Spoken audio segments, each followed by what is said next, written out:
Hey there Discord users. In this tutorial, we are going to cover a fundamental task for Discord users on Android. That is how to log out of your Discord account.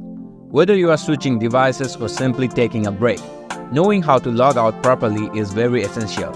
So let's jump right in. First of all, unlock your smartphone and locate the Discord app icon. Tap on it to open the app. Once the Discord app is open, tap on your profile icon located in the bottom right corner of your screen. This will open up your user setting menu.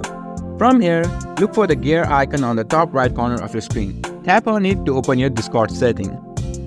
Now on your setting page, look for the logout option. It's usually at the bottom of the list. Tap on it. Now confirm by tapping on logout again. And you're all set. Remember, logging out of your account when you are done using Discord is crucial for your privacy and security. That's all for today. And if you found this video helpful, be sure to give us a thumbs up and subscribe to our channel for more useful tutorials like this one. Thanks for watching, and we'll catch you in the next one.